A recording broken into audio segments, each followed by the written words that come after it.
Alléluia. Alléluia. Alléluia.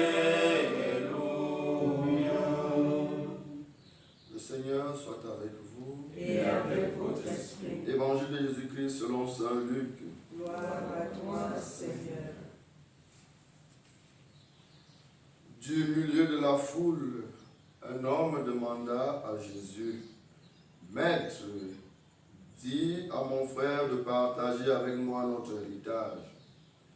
Jésus lui répondit: Qui m'a établi pour être votre juge ou pour faire vos partages? Puis sa descente à la foule: Gardez-vous bien de toute apprêter au gain, car la vie d'un homme, fût-il dans l'abondance, ne dépend pas de ses richesses. Et il a dit cette parabole. Il y avait un homme riche dont les terres avaient beaucoup rapporté. Il se demandait: Que vais-je faire?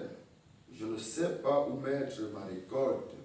Puis il se dit: Voici ce que je vais faire.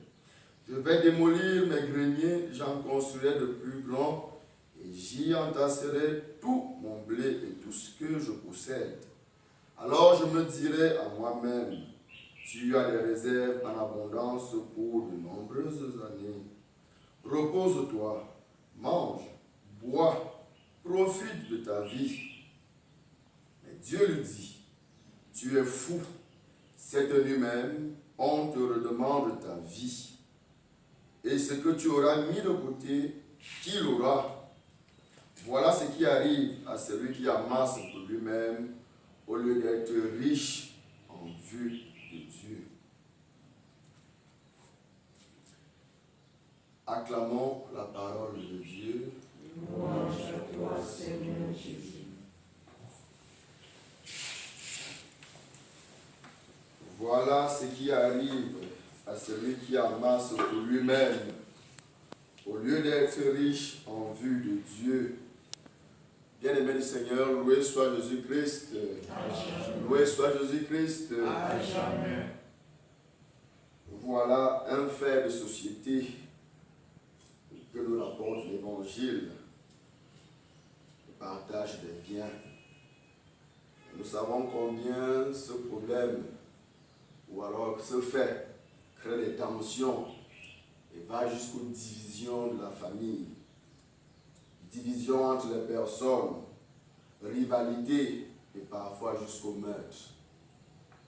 Alors que Jésus semble indifférent, pouvons-nous penser à ce problème, il nous donne, n'est-ce pas, une solution qui n'est pas une solution qui prend parti en fait. Le Christ ne prend pas parti de tout ce qui est dit, mais nous ouvre, n'est-ce pas, une intelligence, une compréhension plus grande des faits. Que dit Jésus à travers la parabole? Voilà donc, lorsque nous aurons pensé que nous devons amasser les choses pour la terre, le Christ rapporte cette histoire, cette parabole. Nous pouvons bien faire ce que nous faisons, mais au soir, Dieu vient, n'est-ce pas, et nous demande notre vie. Comme pour dire, chers frères et sœurs, qu'amasser les richesses sur la terre ne nous aide pas. Le Christ condamne ici l'attitude des deux frères. Celui qui amasse tout et ne veut pas partager avec son frère, comme si son existence dépendait des biens matériels. Voilà une première condamnation, chers frères et sœurs. L'existence d'un homme, fût-il dans l'abondance, ne dépend pas, n'est-ce pas, de son avoir, de ce qu'il a, de ce qu'il possède. Parce qu'après tout, chers frères et sœurs, l'homme n'emporte rien. Le psaume 48 le dit très bien. Aussi cher que l'homme puisse payer, toute vie doit finir. On peut être dans l'abondance, mais lorsque nous partons de ce monde, nous n'emportons rien.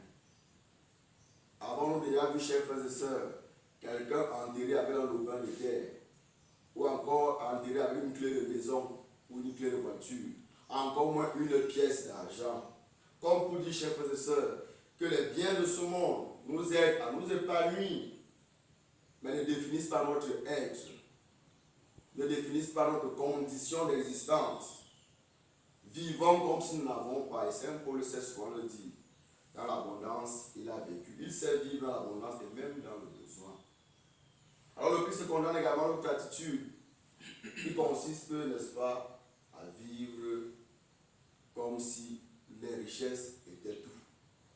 Parce que le frère, celui qui possède, ne veut pas partager. Et celui également qui demande, met un accent sur ses richesses. Alors le Christ nous invite au détachement. Savoir se détacher.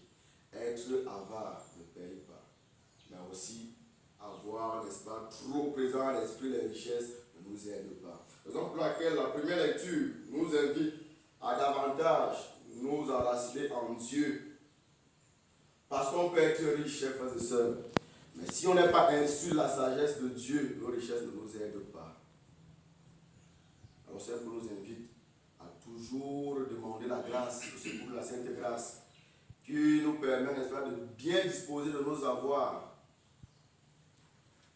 Si on est riche et on demande à Dieu, n'est-ce pas, cette grâce, cette illumination, alors nous allons comprendre que notre richesse devrait permettre aux autres de s'épanouir. On ne serait donc plus riche pour nous-mêmes, mais riche pour les autres, et finalement riche en vue du royaume des cieux. Parce qu'on sait que le royaume des cieux, chers frères et sœurs, c'est notre destination finale. On a demandé au procès de célébration eucharistique au Seigneur cette grâce de l'illumination de l'esprit, pour que nous prions davantage de conscience que les biens de ce monde ont une finalité terrestre, ont un but, nous permettent de nous épanouir, mais nous ne devons pas nous accrocher à ces biens. Demandons au Seigneur la grâce de pouvoir partager. Voilà quelque chose qui nous est difficile en ce temps. Notre siècle est un siècle, n'est-ce pas, l'égoïsme, ne l'oublions pas. Où nous voulons, l'homme cherche à s'approprier tout ce qui est bien pour lui et pour lui seul. Oubliant que nous ne sommes pas des îles. Nous sommes dans le monde, nous partageons cette condition humaine avec d'autres personnes. Et comme ces personnes-là, elles ont également besoin de ce que nous avons besoin. Alors lorsque nous avons, Dieu nous donne. Ayons cette main tendue